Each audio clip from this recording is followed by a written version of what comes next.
Yo, it's your boy Orion, one half of the Northwest Sports Fanatics, back at you with a new video. Today's video is going to be NFL top 5 riskiest free agents going into the 2020 regular season. We got a lot of people freaking out going to the grocery stores, going to Winco, Costco, buying up all the toilet paper and hand sanitizer. But one common thing will be me. The Northwest Sports Fanatics, I'm still going to be able to put out some NFL reaction videos. I'm still going to be able to put out some NFL videos in general to kind of keep you up to date with what's going on.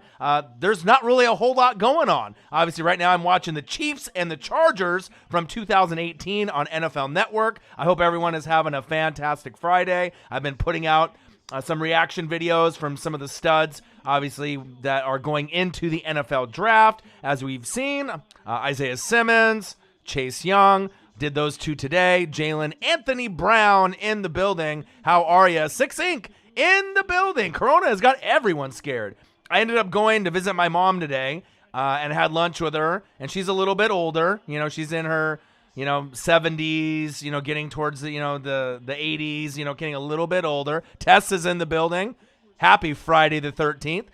So, she usually doesn't go out too much, unless she has to, besides like shopping and whatnot. But we had some good conversations and had some lunch, and we're kind of talking about how everything is going around. She didn't know how to work her DVR, so I spent like an hour going through and managing her DVR for her, because she didn't know how to go to her recordings and delete some of her recordings. And I looked at her DVR and it was 98% full, and she was wondering why she can't watch some of her programs. And she likes a lot of news, foreign news, since she's 100% Japanese, so she likes, all the Asian Japanese news, the European news, news that's local here. So I definitely spent some time doing that, but it was good to see the family. But like I said, we want to make sure we stay busy. And obviously with YouTube, it's going to be a good release for a lot of y'all, just to be able to see what's available for news. Since NFL, we finished the season, the Chiefs are the champs, right? But as far as the NFL draft, it is in jeopardy. WrestleMania is going to be coming up. That might be in jeopardy.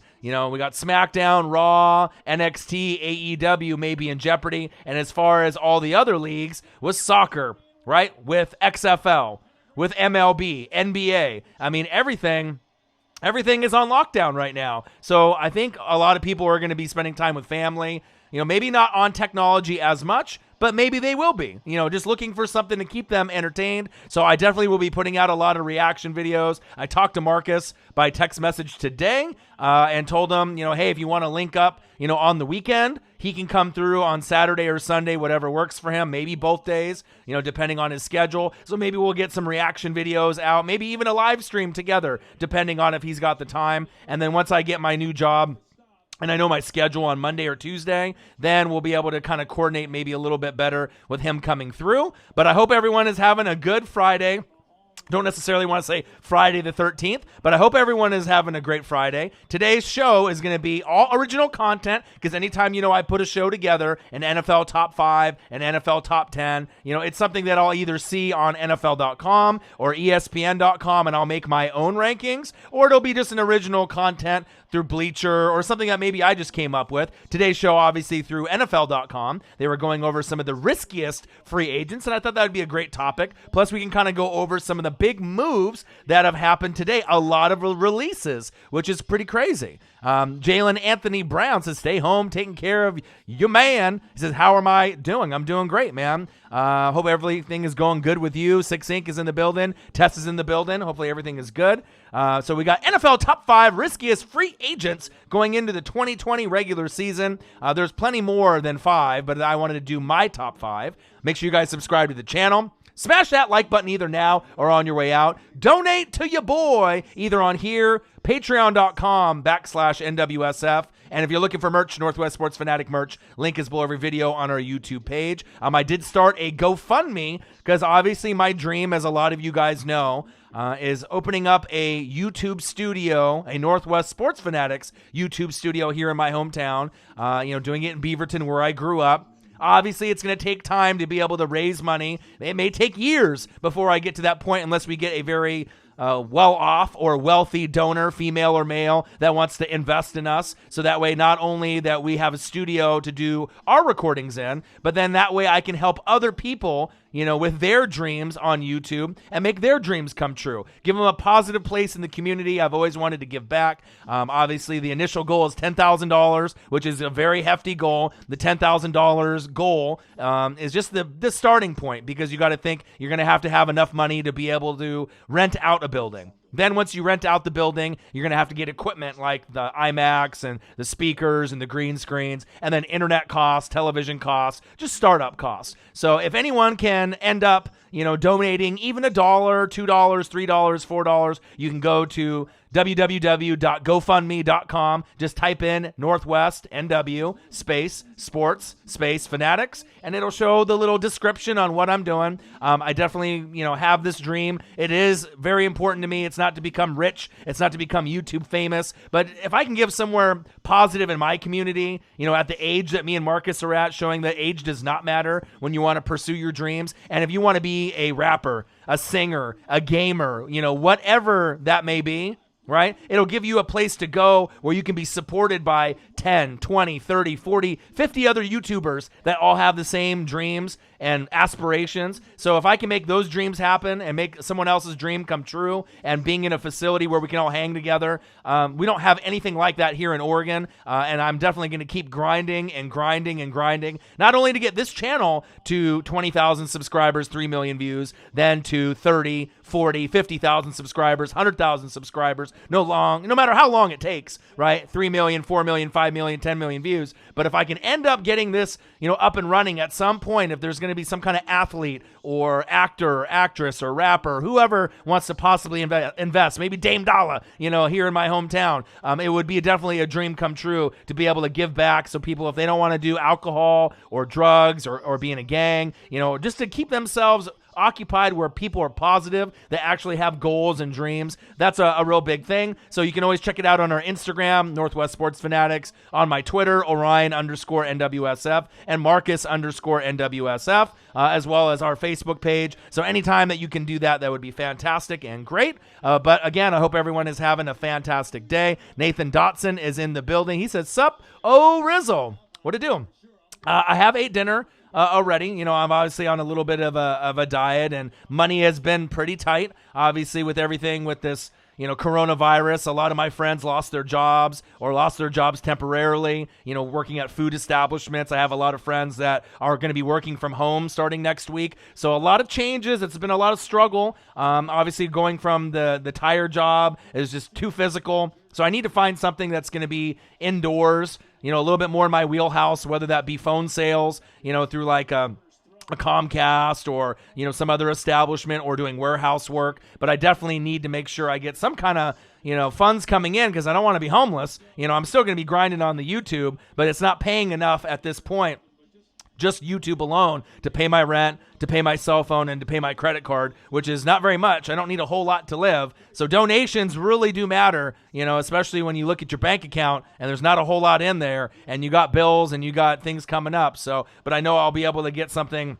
lined up, through the temp agency here in my hometown on a Monday or Tuesday. So I should be able to start full-time work on Monday or Tuesday and do this full-time as well, as much as possible. But again, I hope everyone is having a fantastic Friday the 13th. I'm watching Chiefs. I'm watching Chargers from 2018 on NFL Network. There's not a lot of games being played earlier in the day on SEC Network. I know they had some matchups. I think it was Michigan versus Alabama. So you can always kind of check out different channels to see if they have any old school games that they're playing. But I'm also going to be putting out a lot of reaction videos.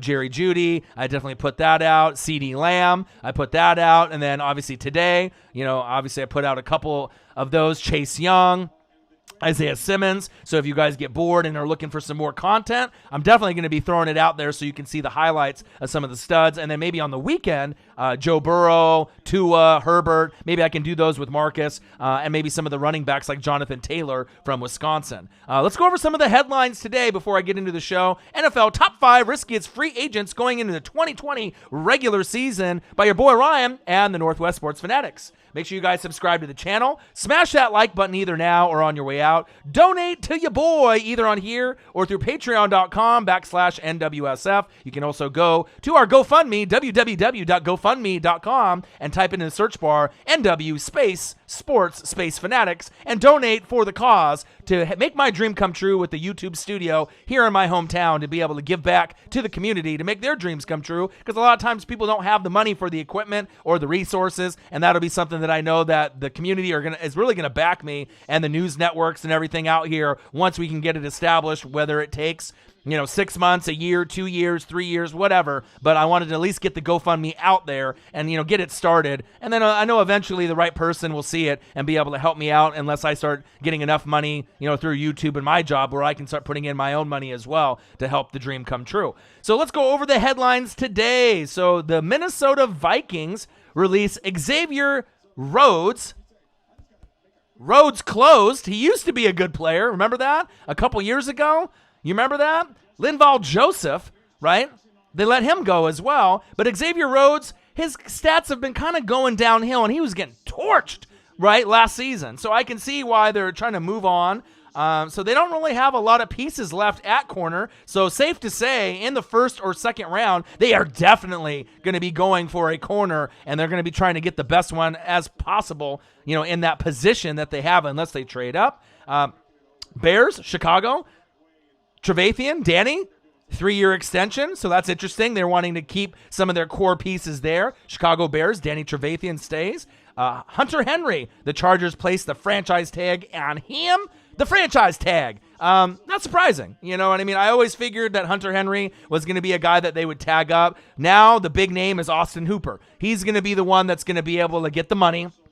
He's going to be the one that's going to dictate the tight end market. And there's not a lot of tight ends on the college level besides Randy Moss's son and a few others from LSU, that will be able to, get into someone's bag at some point. I know the Patriots will probably be looking for a tight end, to replace Gronk, and a few other teams like the Bears looking for someone better than who they have currently as well. Broncos used the franchise tag on Justin Simmons. No surprise there. I knew that was going to be something that they were going to be able to do. But just happy to see you cranking them out, Orion. I said, how's your Friday going? Nathan Dotson. Appreciate the moderator. Tess, doing a great job. I appreciate you very, very much. But with other headlines, let's see what else is going on. The Titans release veteran kicker Suckup and tight end Delaney Walker. So there's a lot of names that are kind of in the news right now. A lot of them are kind of expected. I mean, I didn't really get too shocked on too many of the names of people getting released, people getting cut. The Xavier Rhodes was a little bit, I thought that it was going to happen, right? But I didn't know if it was going to happen now or later. Bengals cut tackle Cordy Glenn after 2 seasons. The Chargers released Mebane and Thomas Davis after all those, different injuries that he had, ACL tears. So a lot of different people getting cut. And then obviously Nakaka gets the franchise tag by the Jags, even though he's unhappy. He wants to get out of there. Yannick, Nakaka, all right, I get it. You're not happy. The team is not the same, but, you have to understand, with the roster, Calais Campbell and the rest of the pieces. Yeah, some of the other pieces that you were, Bouye and Jalen Ramsey, a lot of these guys, Barry Church, they're not there anymore, right? But you can still rebuild, and they got a lot of draft picks and a lot of ammunition and insurance, depending on where they want to go in the draft this year, next year, and the year after. So we'll see where that goes. So those are just kind of some of the headlines, at this point from what we can see. So as far as that goes, I can start into my show. The NFL is a business. It truly is. You know what I mean? And you just never know. Big names sometimes feel that they're going to be taken care of, treated differently. Another big name in the news is Tom Brady. There's a lot of Buccaneers and Tom Brady talk. I'll tell you what right now. Tom Brady would be great, but it's a Band-Aid. He's older. I'm going to need help. I need more offensive line. I would need like a Jonathan Taylor from Wisconsin, or like a Melvin Gordon, or Jordan Howard. I would need a star running back, a stud running back, someone that could be, a running back for me for 3 downs, which I haven't had in a long time, a solid one, right? And then on top of that, I got good wide receivers, Mike Evans, Chris Godwin. You could argue those are 2 of the top, duos in the whole entire NFL. Is there a better duo this last season than Mike Evans and Chris Godwin? I say no. I mean, that was the best duo this season. I mean, we thought Thielen and Diggs and a few of these other, receivers, maybe Jarvis Landry and Odell Beckham. But bottom line, even though Jameis sucks, right, and he's very inconsistent, turns the ball over, which I'll get to, obviously, in my list, and as you guys saw in the thumbnail, a very risky piece to invest on for the future. But going into Tom Brady, if they decide to grab him with the $80 million in cap space that I have, it's only a Band-Aid for a year or two, and I'm not sure, if he's willing to come to Tampa Bay, but it'll be better than Jameis Winston because he won't turn the ball over. Yeah, he won't be Tom Brady of 25 years old or 30 or 35 years old. I get it, 42, 43 years old. He's getting older. But one thing Tom Brady is a winner. He doesn't turn the ball over, and if I can get to the wild card or even compete with the Saints, Panthers, Falcons for the division, that would be great for me, just because you got to understand, for being a depressed fan, Tampa Bay hasn't been to the playoffs since 2007. It sucks. I mean, if you're really a hardcore fan, it really sucks not to have any hope when the season starts that your team is going to go to the playoffs. Not even a wild card. Not even to get to 9 wins. Like, I already know it's already over within the first month. Omer Muich said, love you, brother. Be safe out there in Oregon. This COVID-19 is no joke. Starting it off, baby. $10.19. Thank you so much, brother. I appreciate you. But going back with the Tom Brady, if they decide to go that route, I would be excited. Obviously I'd like that more than Phillip Rivers. There's links for Phillip Rivers to Tampa Bay as well as Phillip Rivers to the Colts, but it's only a Band-Aid, right? But I'll take a Band-Aid, but the thing is, my ultimate dream would be Trevor Lawrence next year. If I can get Trevor Lawrence next year, then I would be good. I would take a couple bad seasons of Trevor Lawrence before he gets fully developed, even though he'll more than likely be the number 1 pick in the draft. But if I can get someone like that, that would really excite me. Maybe a Jonathan Taylor from Wisconsin at running back this year, and then maybe a Trevor Lawrence next year, then I feel, okay, Tampa Bay is going somewhere. Like, I actually would have some hope that not to win the Super Bowl, not to get to the NFC Championship game, let's hold our horses, but just to be relevant, just to be above average, to be considered by other peers and other people like you guys. Hey, Tampa Bay, they're decent. They're like the Packers, or they're like the Ravens. They're a decent team from year in and year out. I don't know how long it's going to take for Tampa Bay to ever get to that point, to be good for 3 to 5 years in a row. Maybe never, right? But I'm hoping at some point, depending on who they draft, who they pick up, that I can at least be decent. Because, I mean, they've sucked, and they've sucked for such a long time, but I'm not a bandwagon guy, right? So I'm going to stick with it, right? Seattle Mariners are arguably one of the worst teams in baseball, and they've been that way for a long time. Last time they went to the playoffs, 2001, with Ichiro, his rookie season, right? They got the longest drought in sports, as far as baseball, 2001, right? Brutal, right? And I have no hope for them this season once baseball starts in May. I'll still go to the games. I'll still drive up to Seattle, right? Watch the other teams, Mike Trout come in the building and a few others, but they fucking suck. So Seattle Mariners suck, right? Tampa Bay Buccaneers suck. Blazers right now suck, right? Oregon Ducks, that might be the only thing I got going for me, and they're not even a championship caliber team. They're not going to win a natty. They may get to natties here and there, but typically if they go against a Big Ten or SEC team, they get stomped. I mean, that's the reality. But at least this year we got the Rose Bowl victory, so I got something to hang my hat on, compared to all the other teams that I root for that fucking suck. So, that's the rant. That's kind of where I stand. But you stick with your teams, no matter how good or bad they are, because I know if I was a bandwagon guy, it's not going to mean as much to me when Tampa Bay actually is good. If Tampa Bay actually makes an NFC championship game in the next 30 years, if I'm still alive, you know what I mean? How great would that be? What kind of excitement you would see from me if Tampa Bay made an NFC championship game, let alone a Super Bowl, but just an NFC championship game, a fucking playoffs, or the Mariners making the playoffs even as a wild card, or making it as a divisional winner, or the Blazers. I mean, we saw them go to the West Finals against the Warriors.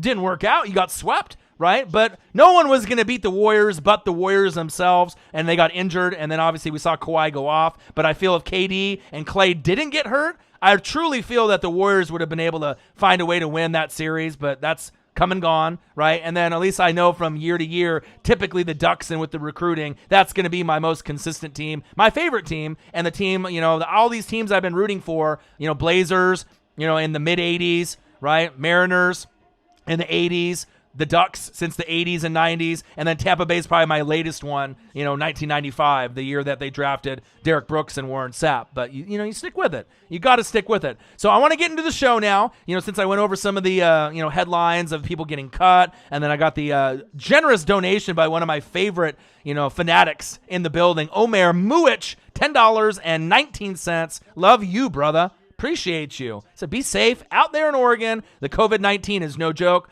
And it's true, bro. I ended up going to the grocery store. People are fighting and punching and pushing each other for toilet paper, hand sanitizer, milk, just these everyday chips. It's just crazy. I went into the grocery store, and normally with parking, you can get a spot within the first, couple, rows. You can maybe go 5 cars back. I had to go all the way to the fucking back, almost to the Carl's Jr. from where the Safeway was. And I go in there, and it's not even as bad as the Costco's and the Wincos that I've seen online from my friends, when it's just you're waiting in line just to get out of there for an hour, and there's so many people in each line, and the lines were big, but it's just kind of crazy that, with this, supposed lockdown, people are getting sent home from their jobs, people are working from home, remote, kids are off school here in Oregon for 2 weeks, so they closed the schools down in the school district from, this point yesterday until the end of the month. This shit is a real thing. If you don't think that this corona shit is not real, it's not going to affect me. People are dying, all right? It may not be people your age, right, or in your home state just yet, but it's spreading, and it's scary. You know what I mean? Obviously, the media has a way to kind of over-exaggerate certain things and freak people out, right, with the limited amount of people that have died in the United States. But it shows you, just a little bit of fear with the media, and then everyone's going to the grocery store and overbuying toilet paper, and, seeing memes and GIFs on Facebook. I mean, it's just fucking crazy, man. So you just got to make sure you stay safe, limit the people that you see, and just pray that this shit can, somehow get, a cure. Right? So that way that we don't have to worry about people dying, family members, friends, people that we care about, and also people that we look up to. And then not only that, right, we can get back to fucking watching sports again. I want to watch some fucking MLB baseball. I'm super juiced for MLB this season. I want to do some Sunday night baseball, live streams this Sunday. I know not a lot of y'all probably like baseball, but I mean, I'll do them. You know what I mean? Maybe some reaction videos, get back to some of the NBA, wrestling, AEW, WrestleMania, Raw, SmackDown, NXT, whatever. You know what I mean? It's just weird having sports on a lockdown, and thank God there's still networks that are showing, some kind of sports. You know what I mean? But in the meantime, obviously, I'll be able to help out a little bit with some content, right? You'll make sure you have a good time watching the show every time I'm here, and we can go over some of the things in the NFL that are important. So let's go and start the list now.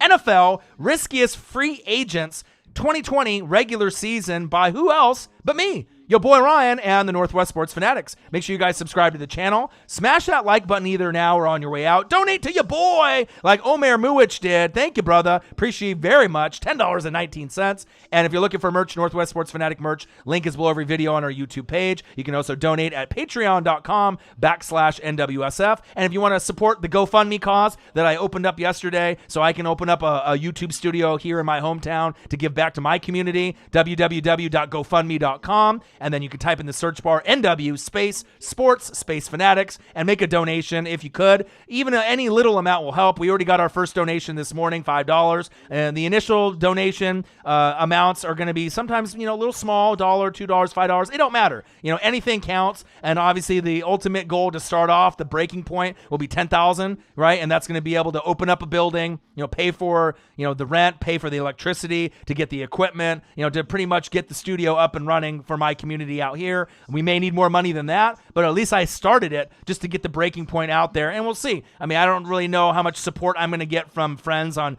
Facebook. A lot of people on Facebook, they're not really real. How you get all those, different people on Facebook. Supposedly you have, 2, 3, 4, 500, friends, but barely anybody will like your, your gifts or like your posts or your pictures or, you know what I mean, or really support you. So, you know what I mean?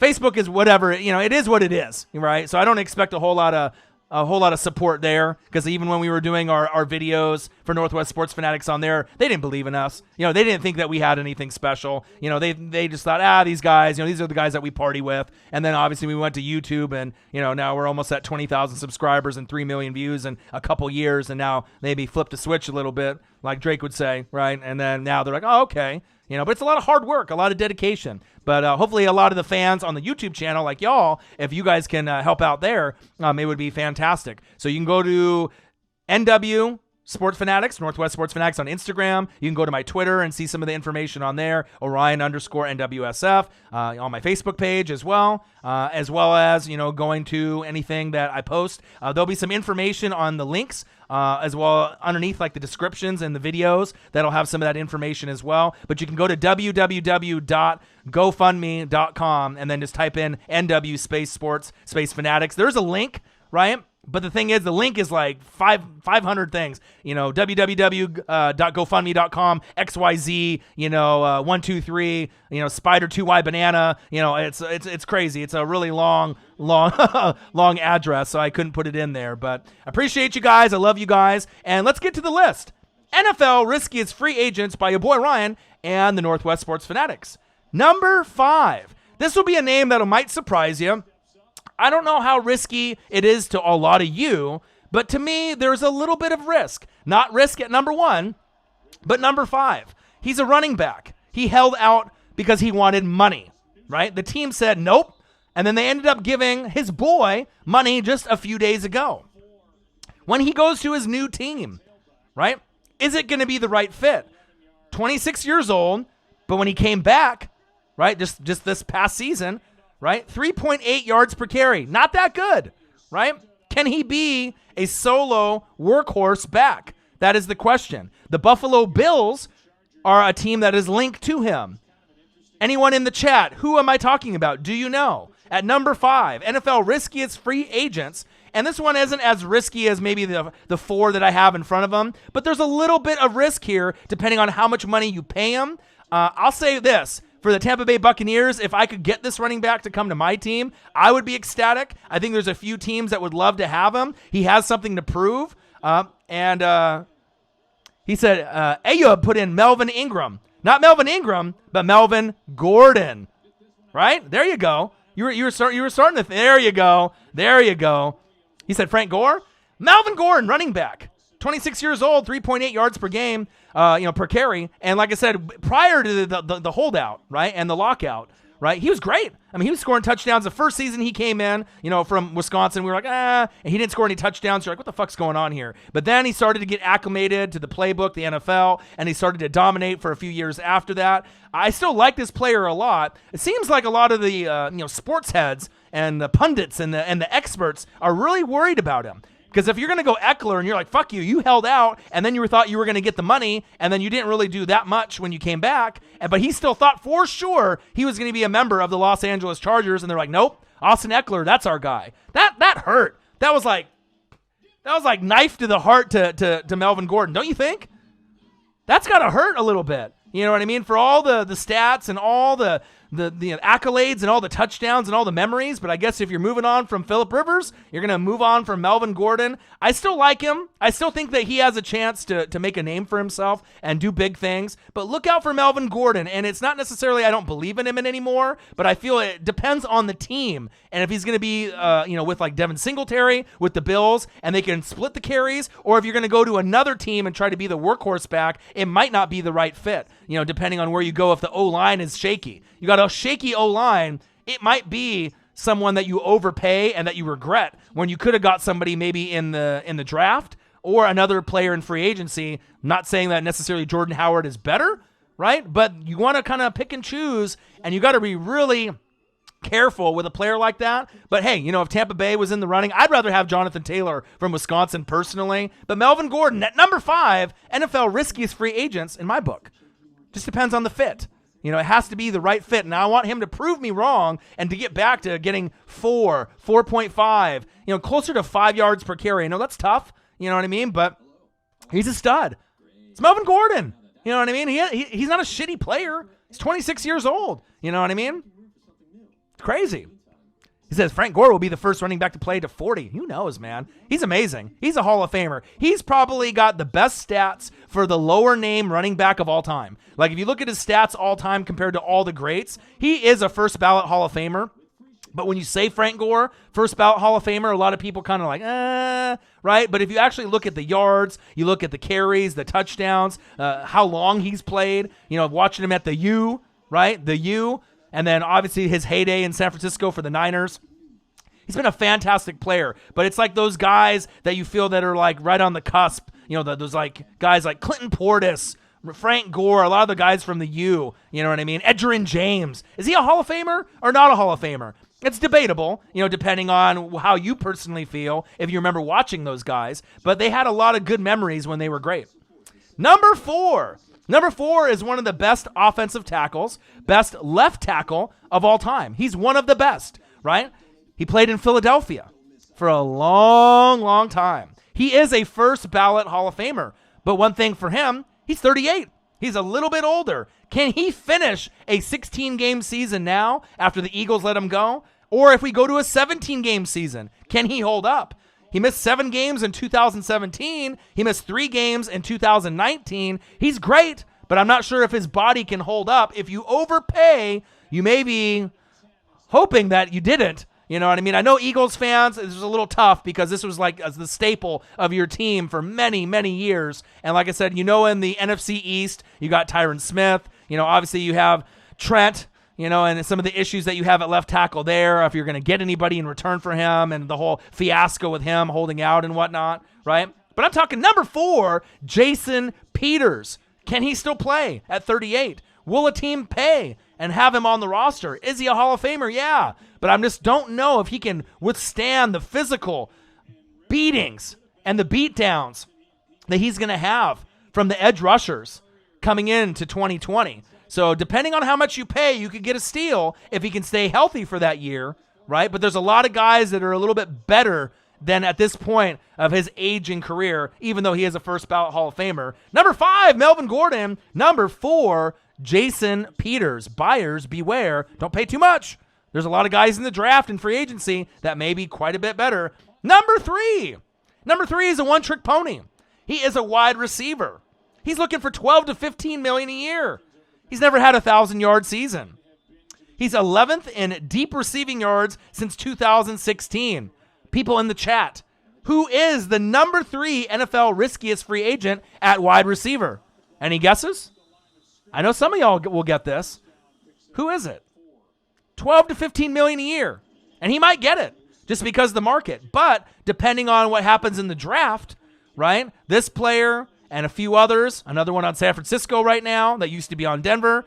There you go, Ayub. You got it. Robbie Anderson, wide receiver from the New York Jets. Jets, Jets. Now, he's not necessarily just a one-trick pony, but he's a deep threat, right? He's kind of like a D-Jax clone, not as fast, not as good of hands. You know what I mean? He can definitely tear it up in fantasy for you, but not every week. 1 week, 125 yards, 10 receptions, 2 touchdowns. Fuck yeah. I just won in fantasy with Robbie Anderson. And then you start him the next week, right, when he's projected for 15 points, and he gets you one reception, 4 yards. And then you lose. So it's one of those things where if you overpay for a guy like this, especially when you're going to have so many wide receivers in the first and second round that are going to be like Robbie Anderson or better, right out the gates, right? But this guy was undrafted. So you can't think, oh, this guy was a first-round pick or second round, third round, fourth round. I believe he was undrafted. So, I mean, he definitely has overachieved based on being an undrafted player. But 12 to 15 million a year for Robbie Anderson, I mean, I know the Eagles and a few others are looking for, a deep threat. But what about Henry Ruggs? I mean, why don't you get a player like that? That's going to suit you a lot better. He's faster. He's got better hands. A lot younger. Just saying. Number 3, Robbie Anderson. Number 2 is a player that used to be on the Jets. It's a defensive lineman. Now he's on the Giants. He went to USC. He was a very physical lineman, a guy that could get sack lunches, pressure the quarterback. He could do it all. But he's wanting about $15 million a year as well. He's 26 years old, and he's never been the same since leaving the Jets, and now he's on the Giants. People in the chat besides Ayub, unless you get it, Ayub, who is it? Who is the number 2 riskiest free agent to pick up if you're going to pay? Who is it going to be? Ayub, let's go, baby. Leonard Williams. That's what it is. Leonard Williams. He was dominant at USC. He was pretty good at The New York football, Jets, Jets. But ever since going to the Giants, not the same player. I'm not sure if he's motivated anymore, depending on what team he goes to. Is he getting a little bit lazy, chubby, not motivated? I don't know, right? But I don't know. For me personally, I wouldn't want him on my Tampa Bay Buccaneers. I'm going to be looking at different positions for D tackle, obviously bringing in Sue and, having guys like Warren Sapp in the building. I don't need a player like that. And I just feel if he's looking for that kind of money, that 15 milli money, that cheddar, that bread, right? Just like Robbie Anderson, I don't know. Buyers beware. If you end up overpaying for a guy like that, you don't know. I mean, you may not get a whole lot of results there from Leonard Williams. And then number one, we already know who it is. You saw it on the thumbnail. My quarterback for the Tampa Bay Buccaneers for now. Maybe it'll be Tom Brady, maybe Justin Herbert in the future. Whoever it ends up being, I want Trevor Lawrence at some point. Jameis Winston. Now, even though he's my quarterback and I criticize him a lot, right, he's one of those guys. I do think there is a chance, a slight chance, with the eye surgery and going to a new coach, a new team, a team that has a tradition of winning, some better discipline, people that are going to hold him accountable. People are going to say, fuck you, Jameis. You're not the guy from Florida State. Even though you thought you could just go to the MLB or NFL. Yeah, you were the number one pick, but guess what? You haven't lived up to the number one pick in the draft. And Marcus Mariota from my team, right, the University of Oregon Ducks, he hasn't either, right? But he has at least been a class act on and off the field. You know what I mean? But the thing is, with Mariota, it's more of, getting injured, not being as accurate at times. But the injuries is usually what, kind of made him regress in his career. But with Jameis, it's just kind of being a knucklehead, not listening, not progressing, right? Getting in trouble off the field, which I don't really stand for. And then on top of that, it's just the interceptions and the lost fumbles and the interceptions that lead to pick sixes. And then not only that, it's the interceptions with no pressure. He was number one in the NFL with that. And it's crazy. So you led the league in passing at 5,109 yards passing, 33 TDs, 30 picks. It's a 30 for 30 story, right? But it's not the one that you want to be on. Not 33 touchdowns, 30 picks. Come on, man. I mean, Mike Evans had a great year. Chris Godwin broke out. But just imagine if the Tampa Bay Buccaneers could have had 33 touchdowns, 5,000 yards passing, and 18 interceptions. Fuck, even 20. 10 less. I would have been in a wild card. For sure. There was a lot of games that they lost in the fourth quarter. In the fourth quarter on the last possession, even in the last game, right, of the regular season, what happened? Pick six. Right there at the end. And guess what? 30 picks, 7 pick sixes that led the league last year. 7. That's horrible. You know what I mean? So I don't know. Tom Brady would be, a Band-Aid.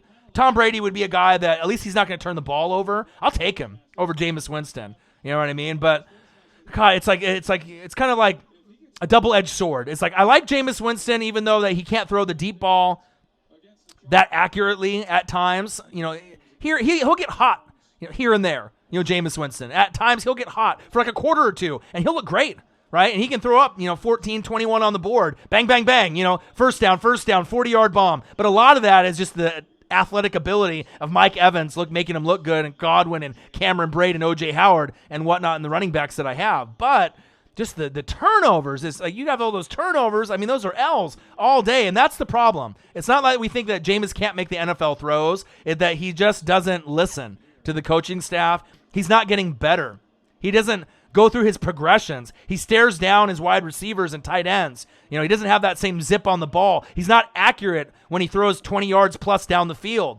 His percentage is not good, right? And then now with this eye surgery, maybe it'll be better. Maybe he thought he had 8 or 9 wide receivers on his team running downfield. Guess what, bud? You only had 3, So maybe if he goes to the Patriots or a team that has some stability, that can teach him the right way, there is a chance that he could revitalize himself into a Pro Bowl quarterback. I'm not saying he's going to go to the Hall of Fame because that's not going to happen, but he could turn himself into a Pro Bowl quarterback for a season or 2 or 3, depending on the right coaching staff, if they can teach him, the right way to play the game. So we'll have to kind of see. So NFL Riskiest free agents 2020 by your boy Ryan and the Northwest Sports Fanatics. Number 5, Melvin Gordon. Number 4, Jason Peters. Number 3, Robbie Anderson. Number 2, Leonard Williams. And number 1, famous Jameis Winston. So that is my list. The NFL top 5 riskiest free agents going into the 2020 regular season. Make sure you guys subscribe to the channel. Smash that like button either now or on your way out. Donate to your boy, either on here, like Omer did, my boy. $10.19. Thank you so much. Or at patreon.com/NWSF. Or you can go to www.gofundme.com for the dream of opening up the YouTube studio. And then you can type in NW space sports space fanatics and make a donation there. It would be greatly appreciated. So I'm watching the Chiefs and the Chargers from 2018. This was the year that Mahomes did the left-handed pass when the Chargers went 12-4. Hell of a game. I believe this is the one that was in December. They're doing a free agency showcase, Phillip Rivers, and this was one of his good games that he had. And then yesterday they did Jameis Winston against the Rams this last season. You remember that game when everyone thought the Rams were 3-0, they were going to go 4-0, they were going to beat the brakes. Excuse me, they were going to beat the brakes off Tampa Bay. And then Jameis and the team got off to like a 14 or 20, 21 point lead. And they ended up hanging on and winning that game. So it's kind of cool that they're going through this free agency showcase to kind of show, hey, some of these guys do have some talent, but a lot of these guys, it has to be the right fit. Phillip Rivers, Tom Brady are a little bit older. There's ties to Tampa Bay and obviously the Colts. We'll see. Tampa Bay, Tom Brady and Phillip Rivers. The Colts, Phillip Rivers. We'll see where it goes. But I wouldn't mind starting over. I mean, that's really what I want to do. Going to the headlines real quick. Yannick Nakaka gets franchise tagged by the Jags. So we already knew that. NFL prohibits pre-draft visits with his damn coronavirus, which sucks. Vikings cut longtime defenders Xavier Rhodes and Linval Joseph. No surprise there. Let's see what else. Bengals cut Cordy Glenn after 2 seasons. Hunter Henry gets the tag. Release Mebane and Thomas Davis. And let's go over some of the other risky free agents through NFL.com. We can go through those. So some other ones that have been mentioned on here besides the ones that I went over. Quarterback Ryan Tannehill and running back Derrick Henry anywhere outside of Tennessee.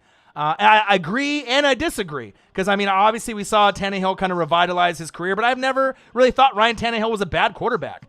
For a guy that went to Texas A&M and played wide receiver and transitioned into a quarterback, he's done a great job. Just finding the right fit and going to a team with the right coach and the right supporting cast around you. When he was at Miami with the Dolphins, they didn't have the same type of talent as the Titans have. And with Henry, I believe in him 100%. He's probably not going to get the money that he wants because the running back position is undervalued. You can get a lot of, guys, kind of 3 horsemen, 4 horsemen. You can rotate different backs. So paying one guy doesn't make a lot of sense in the NFL nowadays. And there's guys in the draft that you can pick up and guys you can get in free agency cheaper. People don't like to pay, those big stud running backs, which is unfortunate. But I still like those guys. So I don't think those guys are really that much of a risk personally. Let's see who else we got here. Jimmy Ward, safety, right? So making his 2019 debut in Week 5, Ward thrived as a reliable, sure-tackling safety for the Niners. Availability has been a career-long issue for him, with broken bones causing Ward to miss time in 5 of his 6 seasons. That's crazy. So we know where he fits. More than likely, San Francisco is going to be the best spot for him, but the injury bug with the broken bones, that's crazy, right? 5 years out of 6 with broken bones, he's brittle. Right? He's brittle. But when he's out there, he can do some nice things. Jamie Collins is another. So they said Jamie Collins, they worry about him. Obviously, when he went to the Browns, maybe he wasn't that motivated. Went back to the Patriots and had an awesome year. So if he goes somewhere other than the Patriots, what kind of effort are you going to get out of a guy like that?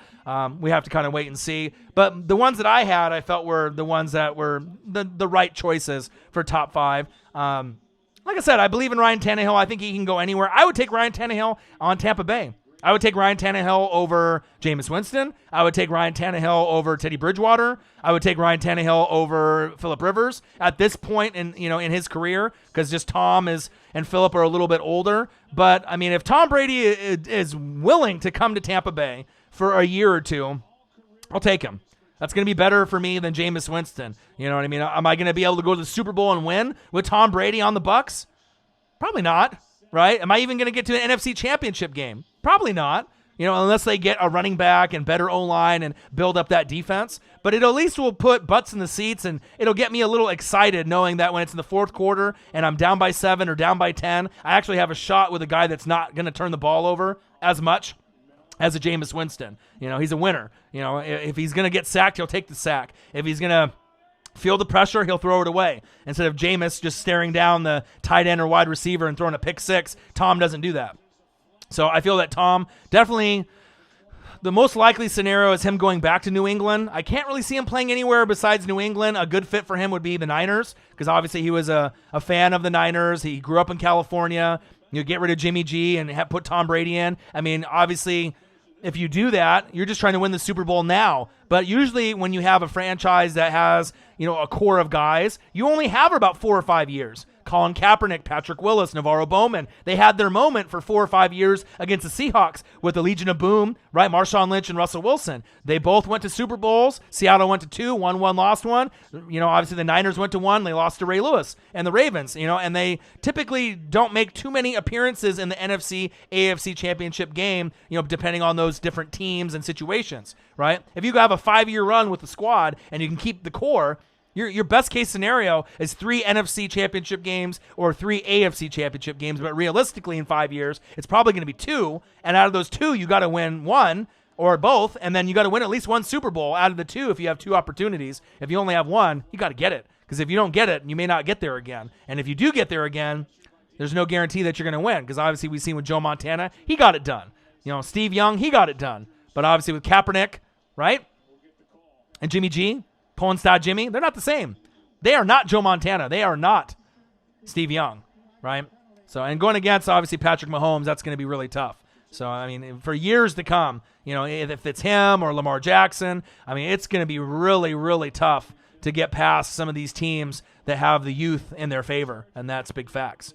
So, NFL top 5 riskiest free agents going into the 2020 regular season with your boy Ryan and the Northwest Sports Fanatics. Make sure you guys subscribe to the channel. Smash that like button either now or on your way out. Donate to your boy like Omer did if you could.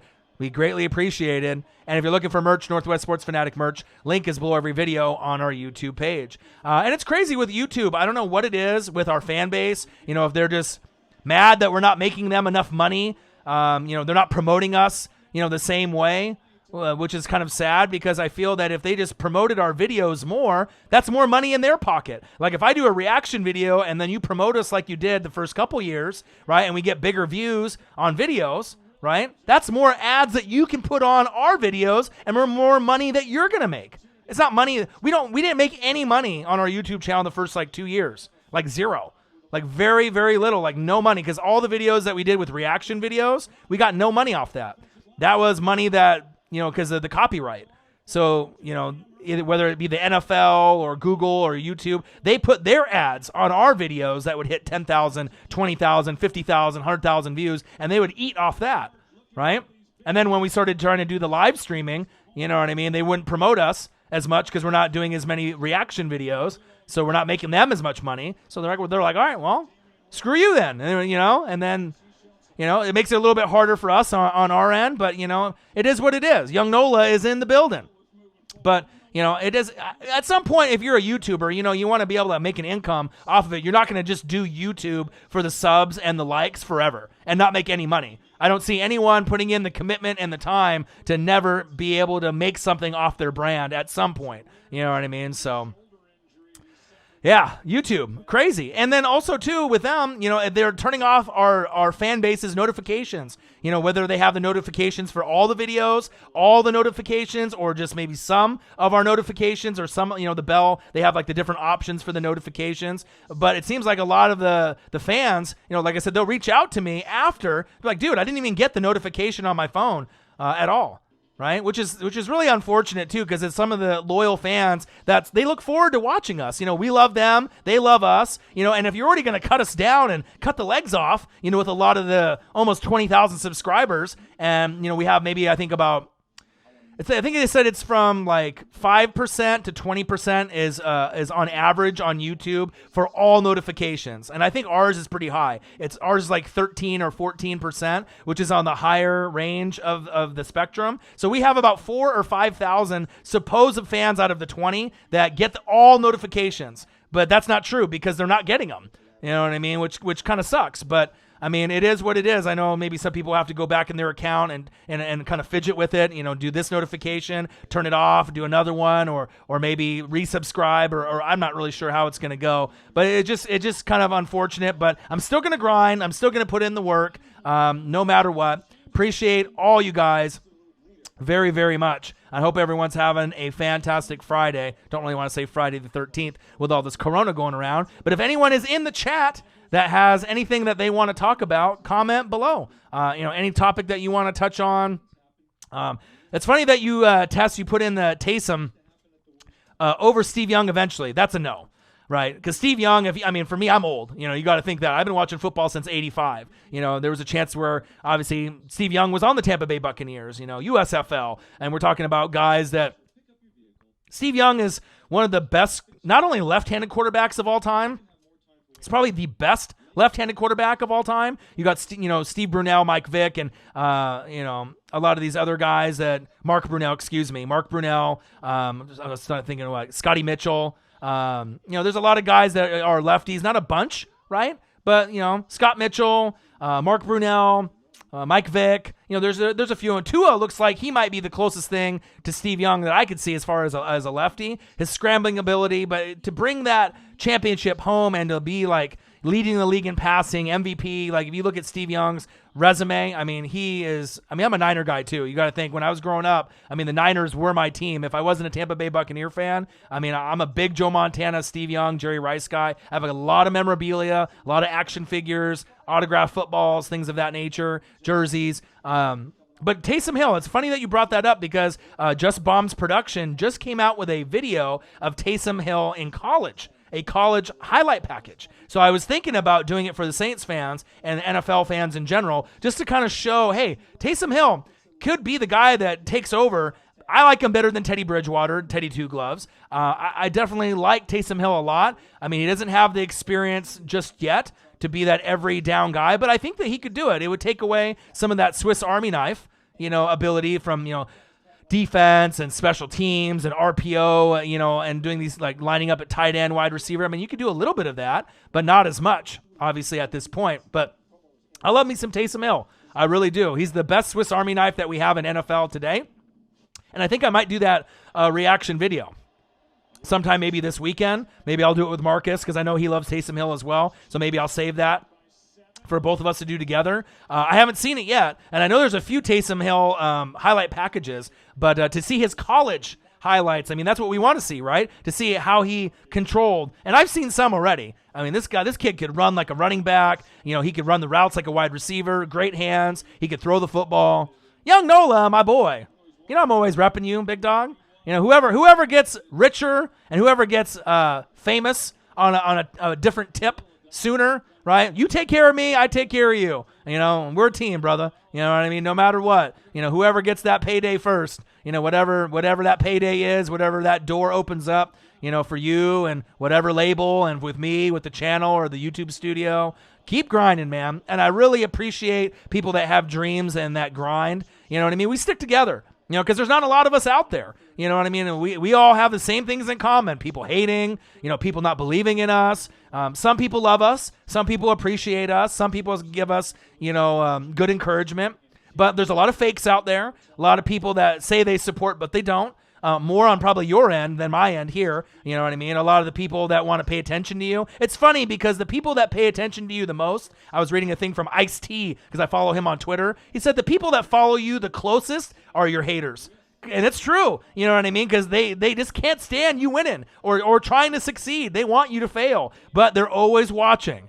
They're always watching. It's weird, right? You would think that more of like your supporters would be the ones that would be there every video, and you get those, right? But as long as you believe in yourself, young Nola, like I do, right? 110%, right? And you keep grinding and you never quit your dream, the right door is going to eventually open. Especially if you have talent, which you do. Talent is here as well with me and Marcus. And then you got to have the dedication, which both of us have. You do as well, right? And then you got to have the drive, the commitment. And you do. How many mixtapes and albums have you put out within the last 2 to 3 years? Quite a few, right?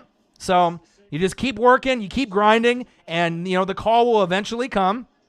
And you got to work on the library. This is like perfecting the craft. And sometimes the dream isn't necessarily making it where you get signed to a label or you getting that call from Lil Wayne or someone in the NO in your 504 in your little area in the 504, right? But it's the grind to get there, the journey, the path to get there. It doesn't seem like that would be the dream, but when you look back, all the hard work, all the dedication, all the lyrics memorized, all the time in the studio, all the time, going through just the daily grind of what you love to do, because you would do it for no money. And you have been doing it for a while for not the money that you think that you deserve. And the same thing on our end here. You know what I mean? Sometimes we feel we deserve way more views. You deserve way more views on SoundCloud. We deserve way more views on YouTube. I have people like message me every day, like, bro, how do you only have like under 20,000 subscribers and under like 3 million views? There's other sports channels that are horrible, right? They're just gimmicky, or they have great editing but no content that maybe have more. But sometimes it's a popularity contest. Sometimes it's about editing. Sometimes, maybe it's just about, what's hot at the moment. But as long as you keep grinding, the dreams can happen. And, out of like the 400 or 500 supposed friends that I have on Facebook and all the people I know in my life, I don't know anyone else that really has a dream or is going after it besides you, Nola, right? I got my boy Brooks who does the beats, but he does it more kind of like on the side. I don't think he really believes in himself the way that you believe in yourself and I believe in myself. Like, I believe in his dream as a beat maker more than he believes in himself. So hopefully I can get him, when the studio opens up, that I can get him going, that he's got something special. But, I can't live his dream for him. He's going to have to go after it for himself. And that's big facts. But appreciate every single person in the building. Love you guys. I appreciate you guys very, very much. And Tess said people, thoughts, comments. 8 people in the building. What's up, man? Anything you guys want to touch on? Anything you guys want to talk about? I was going to do this stream for not a long time, maybe about an hour and a half. I've already put out 2 videos, reaction videos earlier today. I did Chase Young, Isaiah Simmons, 2 of the best defensive players in the draft. And then I also did 2 videos with Jerry Jeudy, right? And CD Lamb yesterday. Jalen Anthony Brown, what things do I like? For me, I'm a grinder, you know what I mean? So I like to read a lot, reading. Everyone assumes that sports is my entire life, but that's not really true. I open up on here more than Marcus does and a lot of YouTubers, do. I love Discovery Channel, History Channel, National Geographic. I love reading. I love watching programs that are in Alaska, just that different style of life, living out in the middle of nowhere and surviving on your own. You know what I mean? I would never be able to live my life that way, but I like watching things like that. You know what I mean? Obviously, I'm still a guy that loves cartoons. I'm a guy that watches Simpsons and Family Guy, religiously. Bob's Burgers. I watch it every day. It puts a smile to my face. I've been watching, shows like that ever since I was a little kid. G.I. Joe, the cartoon, Real American Hero, Transformers, Turtles. You know what I mean? I'm an OG. I'm an OG, triple OG. You know what I mean? But I'm young at heart, with the things that I like. Listen to rap every day, hip hop every day. That's just my feel. If I was going to listen to one artist that wasn't rap related, it would be Ozzy Osbourne. That's one thing that you may not know about me. I'm a huge fan of Ozzy, and I had floor seats with my boy Jay Graves. That he was supposed to come to Oregon last year, got sick, and he postponed it to this year, and then he postponed again. So I think he had to get a refund, but we spent a few $100s each, and that's kind of my dream, to be able to see Ozzy before he passes away. I feel that if you listen to music, hip-hop, rock, whatever it is, back in the 80s and the 90s, it was so much different, from what it is now, music-wise. Music-wise now, you got a mumble rap, you got just a bunch of just popularity contest. There's just not a lot of good music, I feel, that's out there. Not the same way where you have lyricists like Nas or Biggie or Tupac or Bone Thugs. You know what I mean? Like, when I grew up, it was my first CDs were Dr. Dre, The Chronic, Snoop Dogg, Doggy Style, Tupac, All Eyes on Me double album, the Biggie double album, right, Life After Death, and then Bone Thugs, Eternal, 1999. Those were my first 5 CDs. So obviously, as being in hip hop, for having those as my first 5, it kind of shapes you, at that point. Young Noah, he's looking for some clout. Follow him, baby. On SoundCloud, Young Nola. It's all good, baby. So type in Young Nola. Oh, we got a new one in there. Okay, I see you.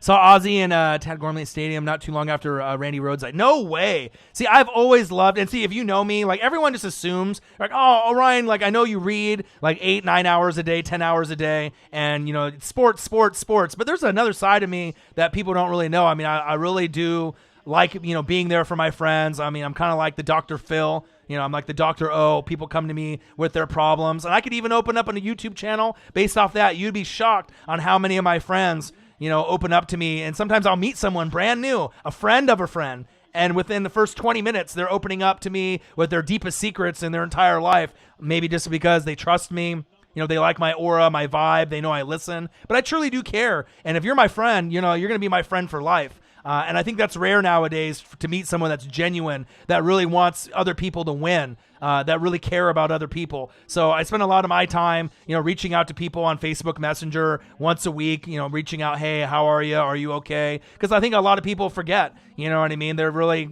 you know, not necessarily selfish or in their own lane, but a lot of people have tunnel vision, you know what I mean? And it feels good to be checked up on. You know, not a lot of people check up on me, and I've gone through ups and downs and depression and, you know, addiction and all kinds of stuff, but it feels good when you know you can make a difference in someone's life. If you can check up on someone, you never understand like how big of an impact that's going to have. And I know when I pass away and I'm, you know, obviously on my deathbed and I'm dead, you know what I mean? I'm going to have a lot more people come to my funeral than the average person, just because it's not about how much money you made and the, you know, toys that I have or cars or bling. You know, it's going to be how you made people feel and, you know, what they remember you by. You know what I mean? The impact you had on their life, whether it just be listening. And that's one thing about me too. I love it when people open up to me. My girlfriend hates it, you know, because she tries to compete, I think, and gets jealous, you know, that they open up to me and they don't open up to her, right? But you just can't force that situation. They have to be able to feel comfortable with you. They have to trust you. You know what I mean? They have to have a good feeling about you, that you're not going to tell anybody, you know, like their secrets, and that you genuinely do care. And I think it's like almost a gift for me. You know what I mean? Almost like a guardian angel. Like I was put here not only to do sports, right? But, you know, if people are feeling that comfortable to open up to me, like I have to listen, and I never tell anybody what to do. See, that's a lot of people when they hear someone with their problem, they say, you know what, you should, you know, do it this way, or you should do that, right? That's not what someone wants to fucking hear. Sometimes they want you just to shut the fuck up, look at them in the eyes, be quiet, and don't say anything. They just want someone to vent to and listen to, and I figured that out at a young age, you know, 6-7 years old, right? And maybe that's why people have an aura, or they feel very comfortable around me, is because you just have to listen. And I connect with people, you know, because I get into their shoes and I can kind of feel how they're feeling. And I really have a good grasp on, you know, I might not be that person, but it doesn't matter if they're gay or straight or transsexual, a male or female, whoever I meet. You know what I mean? It seems like I do have these really special bonds with people, and it means everything to me. And like I said, you never know what conversation you can have with someone where, you know, you can prevent someone from, you know, hurting themselves, committing suicide, you know, doing something that they would regret doing later, you know, just because they're in a bad place or in a bad space for the moment. You know what I mean? So it's one of those things, you know, with me, like I feel really blessed, you know, not only to be able to put in this hard work and to be able to talk with you guys as my friends, you know, on the Fanatic family, you know, here on YouTube, but I like to open up and kind of show you who I really am. There's nothing for me to hide. I appreciate you guys very much, and you guys know that. I feel I'm one of the most genuine guys that's on YouTube, period. You know, you can have a beer with me. We can smoke a J together. You know what I mean? We can hang out. And I feel that, you know, if you're my friend, you're going to be my friend for life. And I truly mean that. I see Lenny D is in the building. He says, Kendrick Lamar is the best rapper of this generation. He's up there. Kendrick Lamar is up there. J. Cole is up there. Drake is up there. There's quite a few. I mean, everyone has, you know, their favorites on who they like, and some people love Drake or hate Drake. Some people like J. Cole. Some people don't like him. You know, obviously someone that's, you know, in that R&B rap world, J. Cole, The Weeknd, you know, I'm fans of those guys as well. But I'm not fans of everyone, you know what I mean? There's some of the guys that are more like mumble rappers, kind of guys that are just one-trick ponies, or guys that I feel that, you know, it's just depending on, you know, if they get on World Star or BET, or, you know, depending on what they put on Vivo, I mean, not everyone that's out there is top notch, in my opinion. You know what I mean? I'm a lyrics guy. A lot of people out there I feel are beat people. You know what I mean? They only like beats, right? It's got a nice beat. It's got a good beat. You can bop your head to it. But what about the lyrics, though? You got to have lyrics. You know what I mean? You can't have a long extended career, right, without, having the lyrics to back the beats. And some of the best, lyricists ever didn't have the greatest beats. Like if you look at Tupac and Jay-Z, Lil Wayne had pretty good beats just because Manny Fresh, right? And we already know, what that, genre there with Young Nola will tell you, right? The beats have been better on that end, but the lyrics and the lyricists, you know what I mean? You're not going to be able to have a long career without being able to have that vocabulary to express yourself. And that's big facts.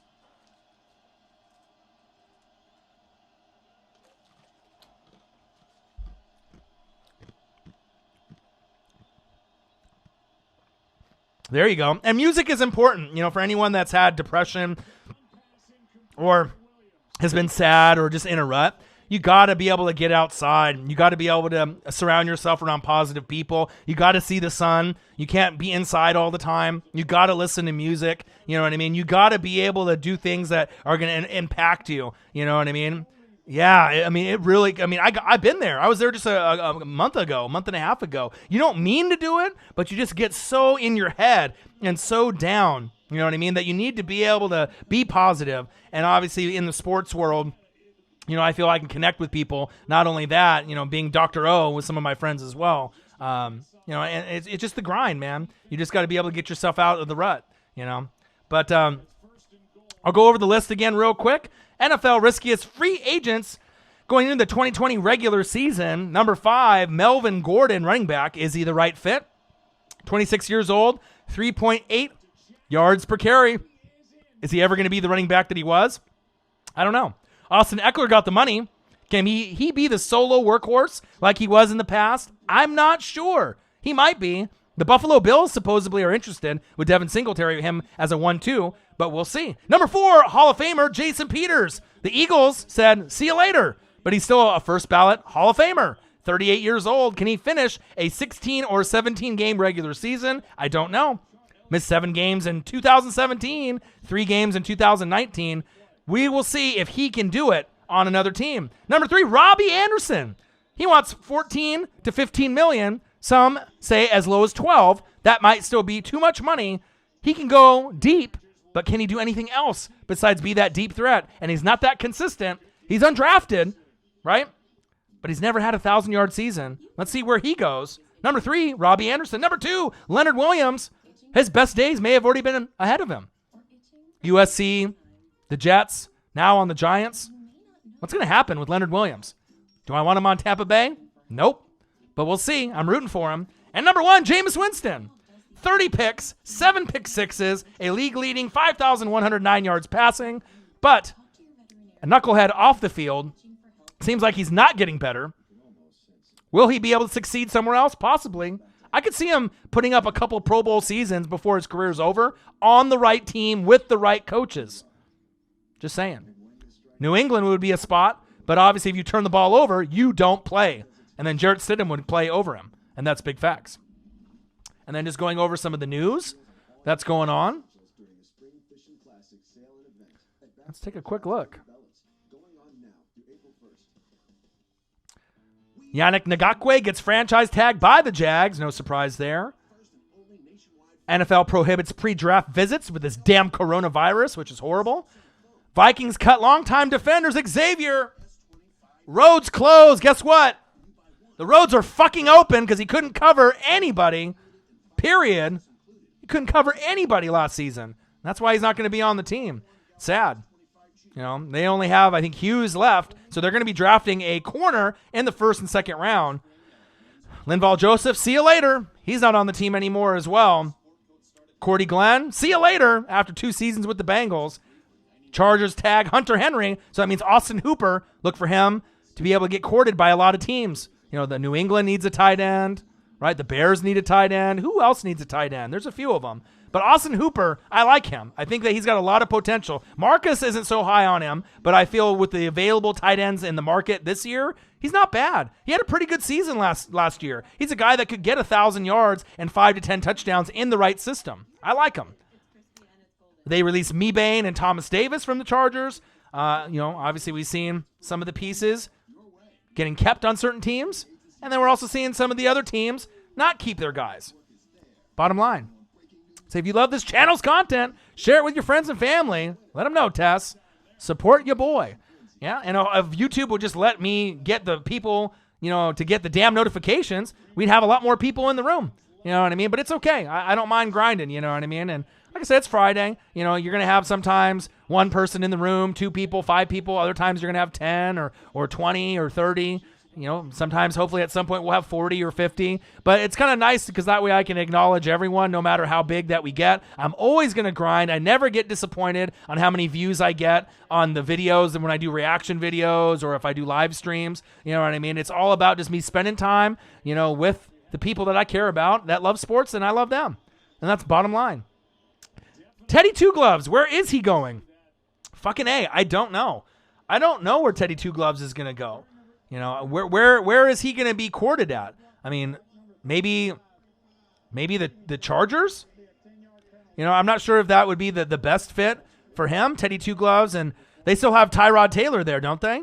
So they could have Teddy Two Gloves and Tyrod Taylor there. So you could have that. The Colts. But you already got Jacoby Brissett, which is almost kind of like a Teddy Two Gloves. Tampa Bay. But I don't really want him. No disrespect. I just, if I have a choice between Teddy Two Gloves and Jameis Winston, I mean, obviously Teddy Two Gloves is going to be a better fit as far as, not turning the ball over, right? But he can't make the deep throws like Jameis Winston can. Even though he throws a shitload of picks, he can throw the ball downfield. He's got better arm strength. Teddy doesn't have the same arm strength as Jameis Winston, but he wouldn't turn the ball over as much. So that could lead to more victories. So I get it, you know what I mean? But also with the injuries with his knees, can he stay healthy the rest of his career if you're going to invest a lot of money in him? I would rather go with a young prospect with like a Tua Tagovailoa or Justin Herbert, or a Trevor Lawrence next year from Clemson. That's what I would rather do. I want to start, young, start over. I've already been shitty, since 2007, right?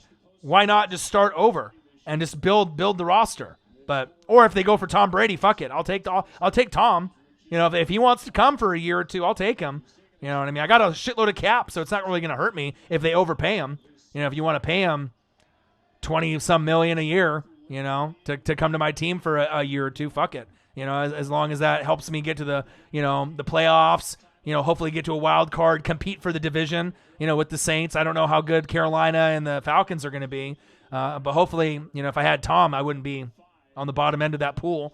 More than likely, it would be the Falcons at the bottom, and then Panthers and Bucks fighting it out, and then the Saints probably at the top, if nothing changes. So, Tony Grady, Las Vegas Raiders, one of my favorites on the channel. What a do, my guy. NFL top 5 riskiest free agents going into the 2020 regular season.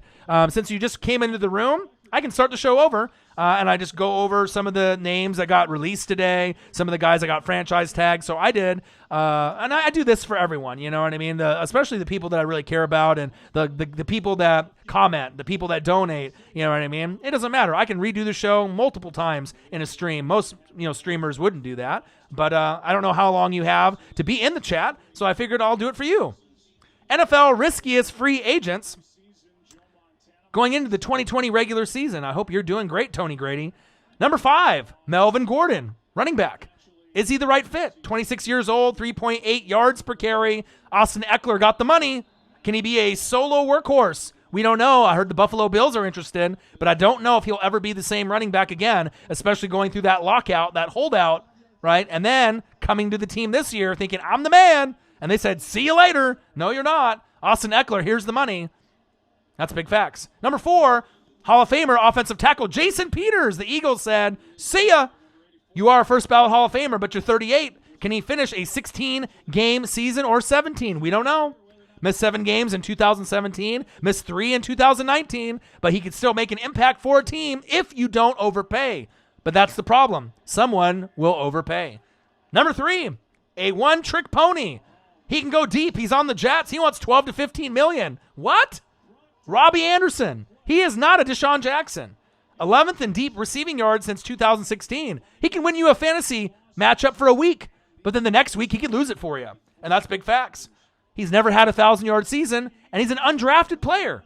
But he's not worth 12 to 15 million. Buyers beware, especially the Eagles, because if you're looking at a deep threat like that, you might as well go for Henry Ruggs and trade up and get him instead of going for a Robbie Anderson. Ruggs is younger, he's faster, he's got the cheetah speed like Tyreek the Freak Hill. I would definitely go for Ruggs over Robbie Anderson if I was the Eagles. Fly, Eagles, fly. Number 2, another Jet player, Leonard Williams, was on the Jets. Then went to the Giants. Hasn't been the same. He probably has seen his best days at USC, right? He wants $15 million a year. I wouldn't pay him that. 26 years old, he's still young, but he hasn't been the same, and that is big facts. Number 1, Jameis Winston, famous Jameis, 33 touchdowns, 30 picks, 7 pick sixes. He's horrible. He doesn't learn, but guess what? I still think there's some hope for him on the right team, with the right organization, like the Steelers, New England Patriots. You know, it would have to be a special scenario with a special coach to be able to teach him the right way. Maybe even the Saints. I know that sounds crazy for Jameis Winston to be the backup. That wouldn't happen because he's probably going to get a $100 million deal somewhere. Someone's going to pay him, right? But you got to have the right ownership, the right GM, the right OC, the right DC, the right line coach, the right weapons around him. And even if all that happened, it still might not be enough. Even with the eye, the eye corrective surgery that he had and him being injured, he's still a fucking knucklehead, right? He's a knucklehead. But maybe he can have a couple Pro Bowl seasons on another team before his career ends, and he can revitalize his career like Ryan Tannehill did, going from the Dolphins to the Titans. I still think there's a little hope, only a little, but it's not going to be on my team. Good riddance, you know what I mean? I gave him so many chances, so much time, you know what I mean? Him and Marcus Mariota, even though I'm a big Duck guy, they just never lived up to the 1-2 billing, at the first pick, second pick, obviously with, Carson Wentz and Jared Goff. Those guys have benefited a little bit more, but they've also had better teams around them. Besides Marcus Mariota and the Titans, he just couldn't get it done. But Tannehill could, with the weapons that they had. Trying to avoid the coronavirus, isn't everyone? But it's good to hear from you. Good to see you, Tony Grady. Hope everything's going good. Top 5 riskiest free agents going into the 2020 regular season with your boy Ryan and the Northwest Sports Fanatics. Make sure you guys subscribe to the channel. Smash that fucking like button now or on your way out. Donate to your boy if you can. Things have been real tough financially for me. I could really use it. You can donate on here or through patreon.com/NWSF. And I even started a GoFundMe for my dream to open up a YouTube studio here in my hometown to make other people's dreams come true. You can go to www.gofundme.com, go to the search bar, type in NW space sports space fanatics, and you'll see me and Marcus's picture. If you can end up donating anything to the cause, the initial goal is $10,000, which is going to be a long time before that gets done, unless I get some rich actor or rapper or athlete that sees the post and donates, like Damian Lillard here in my hometown, to be able to make this dream happen. Because I'm going to need a building, right? I'm going to end up needing internet, television access, IMAX, speakers, green screens. I mean, that's just the initial cost. I might need more than that, but that's just a jumping off point. It may take years before I get there, but I figured I needed to start it at some point because that is my dream. It's not to be necessarily YouTube famous and have all the money and all the fame. I know this channel will get to the right views at some point, 20,000, 30,000, 40, 50, if YouTube can help me out. And if we can get the fans to help out too, get it from 3 million views to 4 to 5 to 10, right? But if I can make other people's dreams come true, from my studio, and they can come somewhere positive in the community, and we can all link up together and have 50 YouTubers supporting each other, the possibilities are infinite, limitless. You know what I mean? Imagine being in a studio where you can hang out with me and 40 other people, and we're all grinding, supporting each other. No haters, no negativity. You can play games. You can do gaming in there. If you want to be a singer, you want to be a rapper, you want to be a cartoon voiceover person, we can do Xbox in there, PlayStation. Boom, baby! $30, Tony Grady. Let's get the donations, people. Taxes are back. Thank you, brother. Appreciate you. And the thing is the loyalty that I have, from the fan base means so much because you guys really see I'm a real, genuine guy. You see the grind that I put in. You see all the hard effort, that I put in. And other channels may have more subscribers. They might have more opportunities with editing, and it looks nice. At some point, I hope I can learn the right tools to utilize the green screen to make it look fancy like some of these other channels. Obviously, I'm not being lazy. It's not like I don't want to do it. I just don't know how. It's a kind of a complicated process because I don't want it to look choppy. I want it to look good, right? But for the amount of people that watch sometimes the live streams, for the amount of people that watch our videos, even at the low point, like some videos will have 100,000 views. Other videos will have 100 to 150, 200, right? Some live streams will have, 30 to 50 people in them. Some live streams will have 2 to 10 people in them. But the amount of love that is shown with the donations like that, you tell me one other, YouTube channel that could have 4 people in the room, right, and have $40 in donations, now 5. You tell me any other type of, YouTube channel of any kind, right, that could have 5 people in the room and $40 in the donation bucket. None. That's love. And that's why you guys really keep me going. You know what I mean? Times have been tough. Got sick, had the depression, got out of the depression, got sick again, obviously lost my job, and then now I'm trying to do another job, and then that job that I was at was just too physical. Now I have to find another job. Still doing the YouTube, trying to, make this channel get to 20K and get past that 3 million view mark. Trying to get my dreams to come true, to open up a studio here in my hometown, a YouTube studio, to make other people's dreams come true. I mean, that shit really matters to me. But I really, really appreciate you, Omer and Tony. You guys are awesome. And a lot of times, the people that are donating, as you guys know, a lot of y'all that follow, you guys continuously donate and donate and donate. It's not like a one-trick pony like Robbie Anderson, right, where it's just, donate one time and never donate again, which would still be totally okay. I mean, to like a channel is one thing. To subscribe to a channel is another, right? To comment on another channel like this is another thing, right? To share the video or to put it in a playlist is another thing, right? But then to actually donate your hard-earned money from your debit card to a channel, some people don't even understand how that works. Like, you do YouTube videos and you talk and they donate. They don't understand that, right?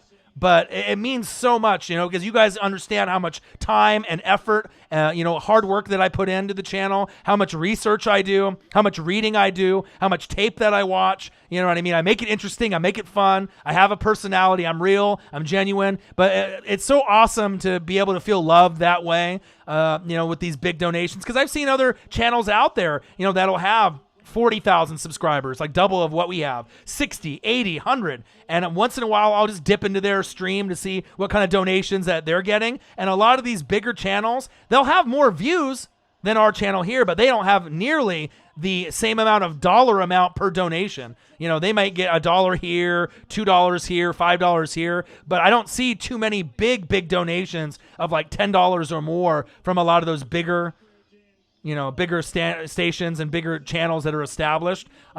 Means a lot. It really does.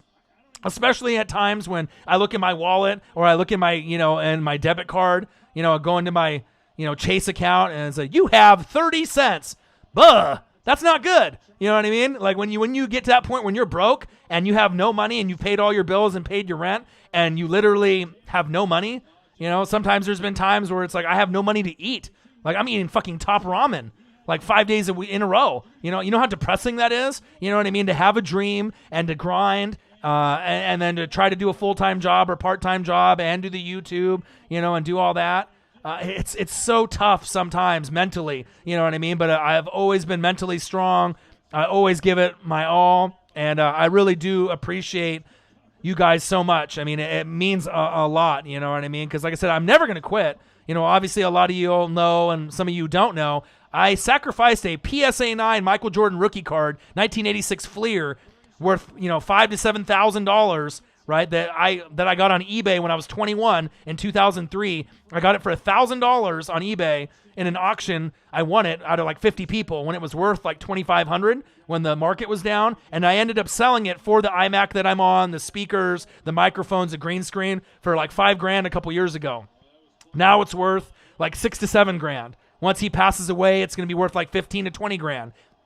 Think about how many of y'all, would never give that up, would hang on to that thing like Bitcoin or a gold bar.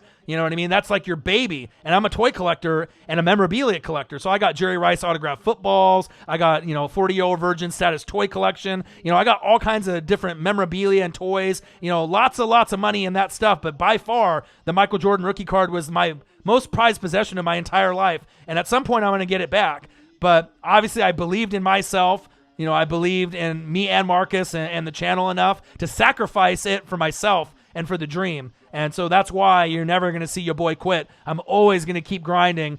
Always going to keep competing. I may get depression. I may get hit down, but I'm never going to stay down. I'm always going to be bouncing back stronger than ever. I'm going to have that radio voice, that podcast voice. No one has the voice like your boy. No one's going to have that energy or that passion or that dedication. Be making up those nicknames, making up those catchphrases. You know what I mean? And me and Marcus complement each other very well. Obviously I am the mouthpiece, and you all know that. You know what I mean? But obviously me and Marcus are a team, but when he can't come through, I'm still going to keep it moving, no matter what. You know what I'm saying? Even if it got to a point where I know it would never happen, but if Marcus ever decided to quit, which I know he'll never do that, right? As long as I'm the leading, person pushing everything, you know what I mean? But if he ever decided, hey, I'm not going to do this anymore, I still would keep going. And you guys would know that. But I know that he won't, you know what I mean? I know he feeds off my energy and my dedication and my passion, you know what I mean? So it just means a lot. I just want to be able to say how much you guys, truly, mean to me. Appreciate you. Dakota's in the building. Everyone is stressing about the virus. 2 drug-addicted parents. Hey, man, it sucks, bro, because I've gone through addiction. I've gone through depression.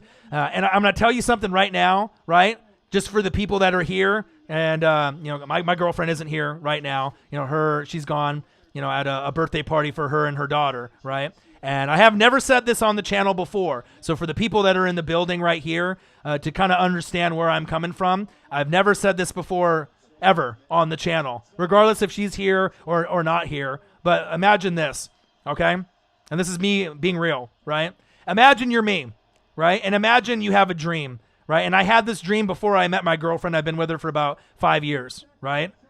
5 years, right? And if you love someone and they love you back, they're supposed to support her, support you. It goes both ways, right?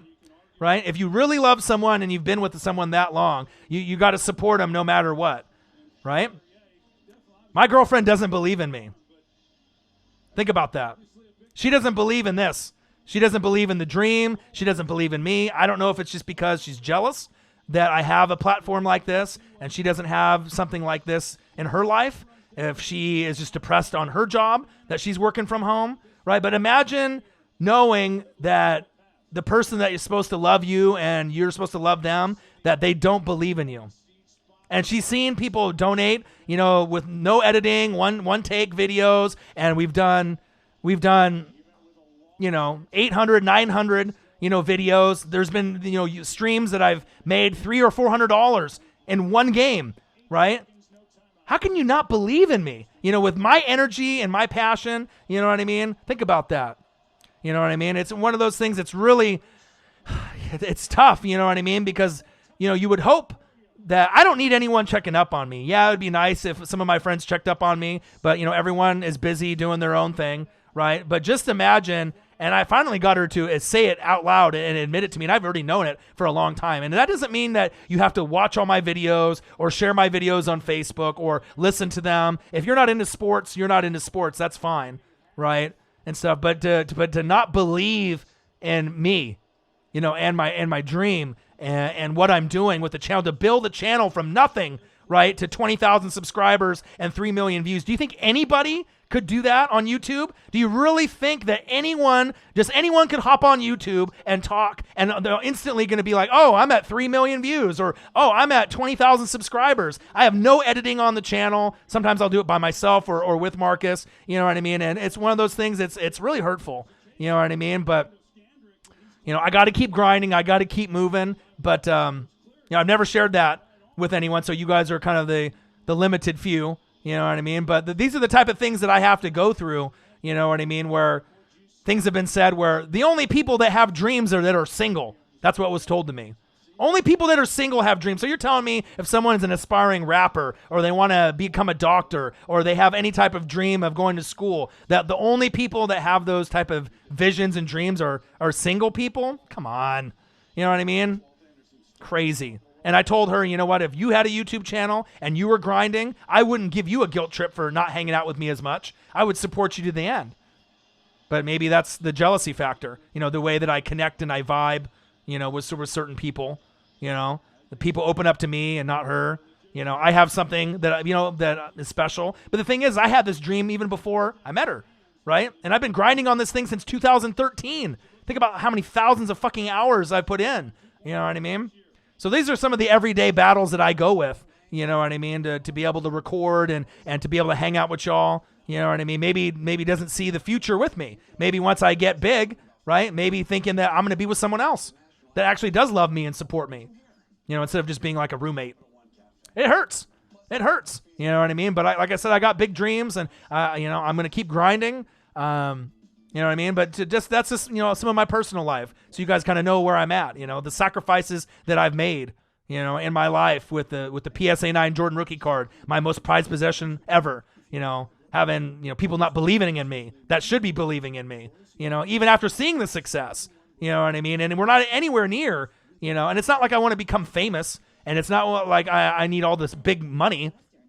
You know what I mean? I want to make other people's dreams come true. If I can make someone's dream come true from my YouTube studio and they have a positive place to be able to record, and then I can make someone get discovered there as like a weatherman or the next SpongeBob SquarePants or the next rapper or country singer, that would mean everything to me rather than me making it. Because I already know, right, that as long as I don't quit and I grind, my door is going to open, right? I got the passion, I got the energy, I got the drive, but it's tough sometimes. And I've never shared that before, but you see how strong I am, how mentally, strong that I am, the commitment that I have. But I really do appreciate you guys very, very much. You know what I mean? So these are some of the everyday struggles, that I go through, you know what I mean? But I love you guys. I appreciate you guys.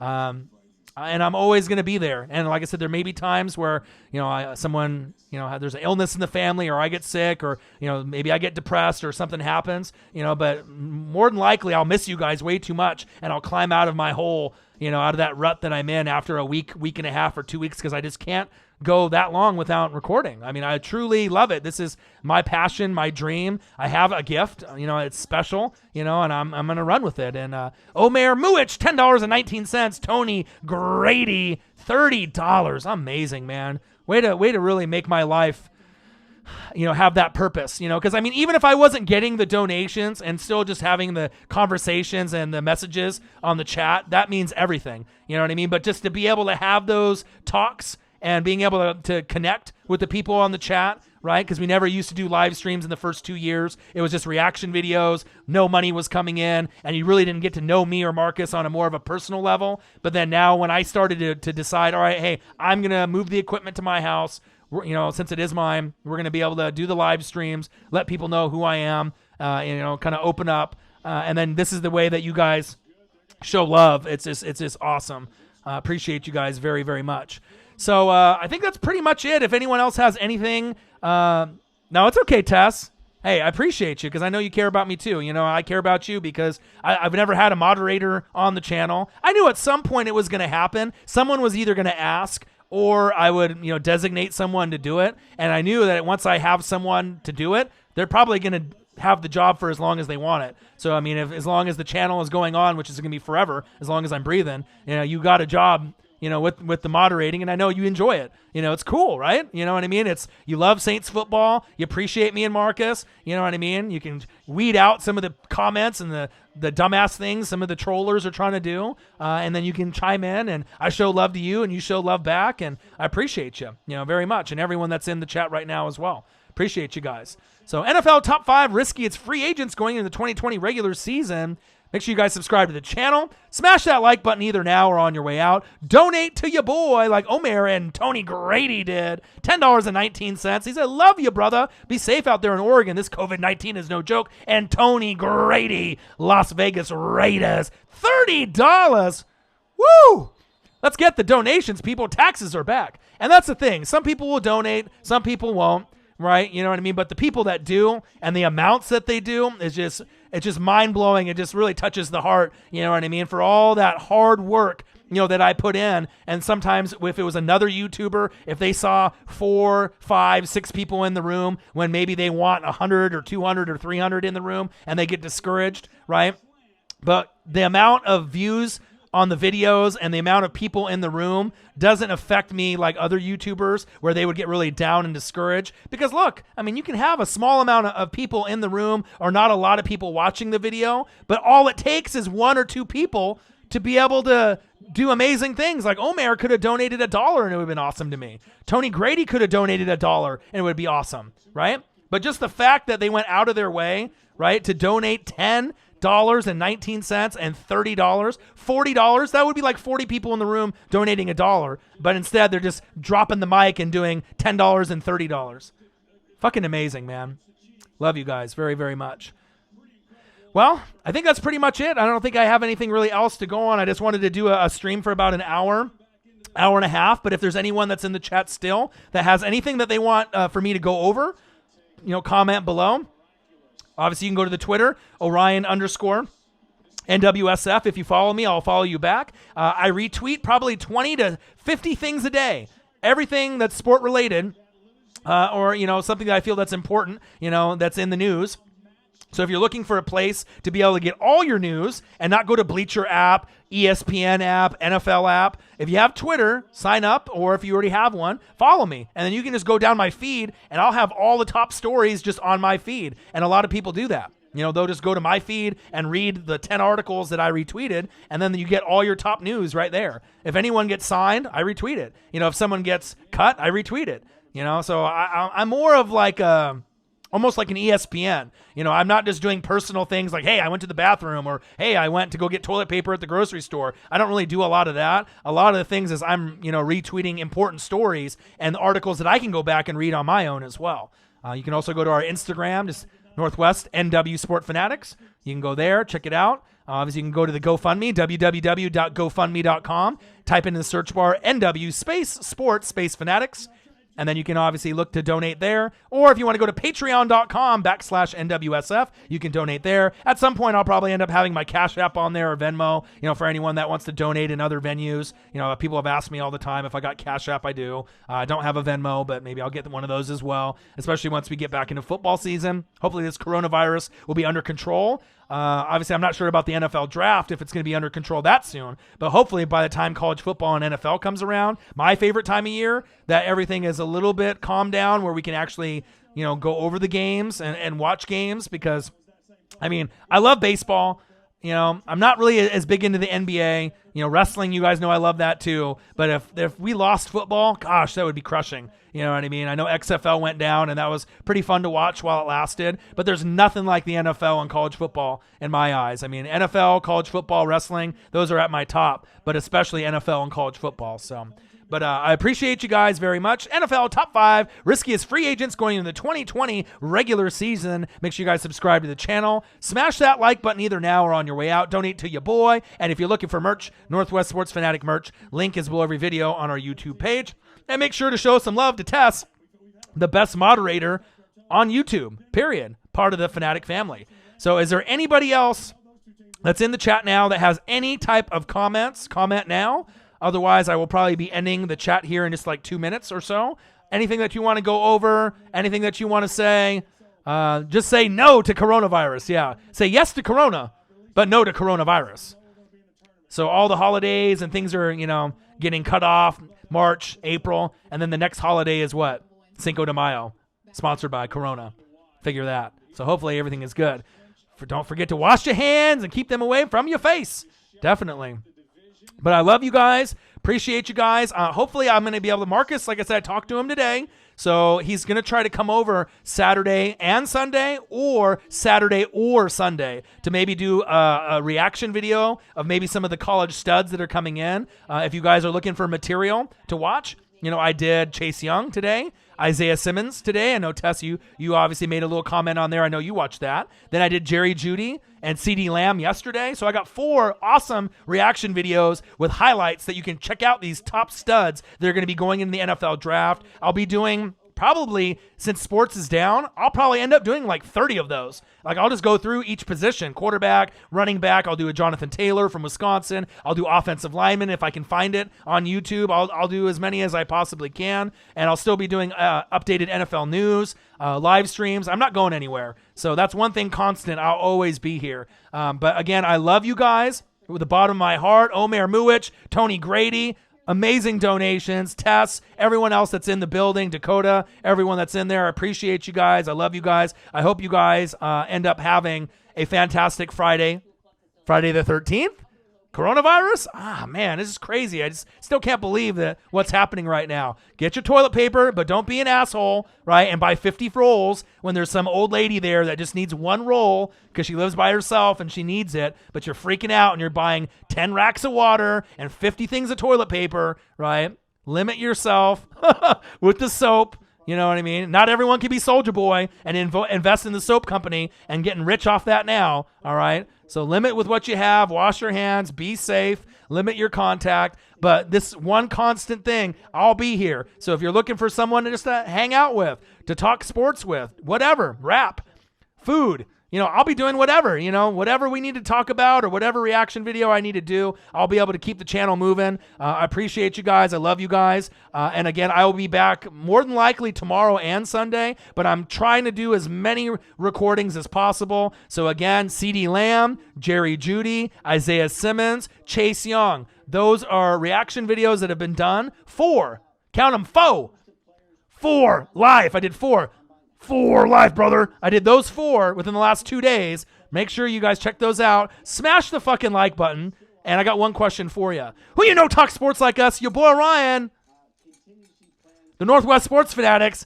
4 live, brother. I'm always going to be here. I love you guys. I appreciate you guys. And I'll be back tomorrow. Hopefully I can get Marcus to come over on Saturday and Sunday, even to do a reaction video, maybe a live stream together. If I have any information ahead of time, I'll post it in the community comments so you guys can check that out. Or once you get the notification, just hop in, let me know you're in the building. Have a great Friday. Have a great weekend. And you will hear from me more than likely tomorrow with another reaction video or live stream. You guys take care. I love you guys. Appreciate you guys. One last shout out to Omer Muich, $10.19. Tony Grady, $30 donation. Love you, brothers. And especially a special love for Tess, the best moderator in the business for the Northwest Sports Fanatics. Appreciate you. Love you. And I'll be back. Peace. Wash them hands. Corona's out there. Love you guys. Later.